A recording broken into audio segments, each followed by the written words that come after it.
राजस्थान सरकार के खाद्य आपूर्ति मंत्री सुमित गोदारा मंत्री बनने के बाद पहली बार अपने गृह नगरी बीकानेर पहुंचे, जहां उनका लोगों ने जोरदार स्वागत किया।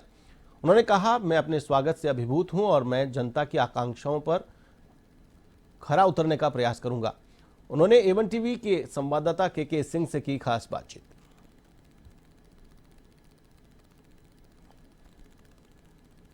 ढूंढकंसर विधानसभा क्षेत्र से पहुंचे विधायक सुमित गोधारा, जो कि खाद्य आपूर्ति मंत्री बनकर पहली बार बीकानेर पहुंचे हैं और बीकानेर पहुंचने पर भयंकर स्वागत हुआ, जगह जगह स्वागत हुआ। क्या कहेंगे?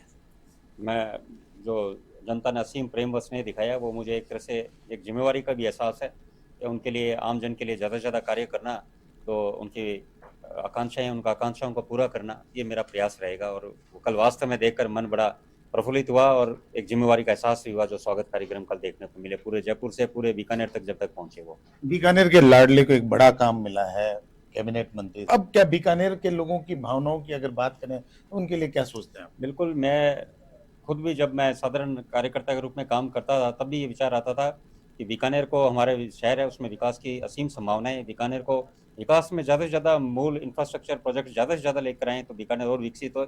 अब ये जो अवसर कैबिनेट मंत्री का, जो माननीय मुख्यमंत्री जी ने, प्रदेश नेतृत्व ने, केंद्रीय नेतृत्व ने मुझे दिया है, मेरा ये पूरा प्रयास रहेगा कि बीकानेर में अच्छे इंफ्रास्ट्रक्चर प्रोजेक्ट्स लाएं, जिससे शहर विकास की गति में और आगे और नए आयाम छू पाए।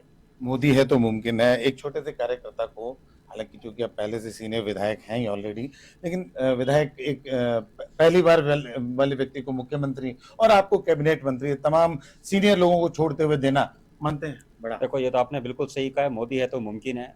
जब से माननीय प्रधानमंत्री जी बने, उन्होंने देश में कई जो पुरानी रीतियां चली आ रही थी उनको तोड़कर देश में नए इनोवेटिव स्टेप्स हर क्षेत्र में लिए, जिसका ही नतीजा आज भारत पहले 12वीं नंबर अर्थव्यवस्था था, आज विश्व में चौथी अर्थव्यवस्था बनने जा रहा है। और जिस तरह से पूरे देश का मान सम्मान पूरे विश्व में बढ़ रहा है, उसी तरह माननीय प्रधानमंत्री जी के नेतृत्व में कार्यकर्ताओं का मान सम्मान बढ़ा है। एक साधारण से साधारण कार्यकर्ता भी सोच सकता है, यदि वो पार्टी में सच्चे मन से काम करेगा तो पार्टी में किसी भी ऊंचाई को छू सकता है। ये तो वास्तव में बदलाव आया और इस बदलाव के कारण ही कार्यकर्ताओं में एक ऊर्जा का संचार, और वो ऊर्जा का संचार ही 2024 के लोकसभा चुनाव में जो पिछली बार 303 सीटें थी, उसको भी रिकॉर्ड तोड़ सीटों से आगे जाकर लेके आए। आम जनता, आम कार्यकर्ता लेकर आएगा। खाद्य आपूर्ति मंत्री बने हैं, उसको देखते हुए कुछ प्राथमिकता कुछ कहना चाहिए? देखो, अभी विभाग का संभाला ही है और बिल्कुल उसमें जो जो चैलेंजेस आएंगे उनमें प्रयास रहेगा। और सबसे महत्वपूर्ण विभाग ये है क्योंकि माननीय प्रधानमंत्री गरीब कल्याण अन्न योजना इसी विभाग के द्वारा संचालित होती है केंद्र के। तो ये प्रयास रहेगा कि जो गरीब आदमी है उनको सबको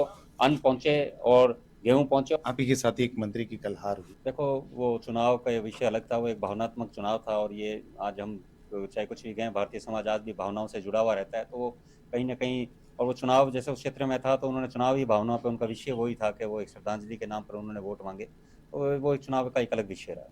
तो देखिए, निश्चित रूप से तमाम तरह की जो अन्न से संबंधित योजनाएं हैं उनको लागू किया जाएगा और बीकानेर के विकास में किसी तरह की कोई खामी नहीं, कोई कमी नहीं छोड़ी जाएगी। यह कहना है सुमित गोधारा, जो कि राजस्थान के कैबिनेट मंत्री हैं, खाद्य आपूर्ति मंत्री। के सिंह, बीकानेर।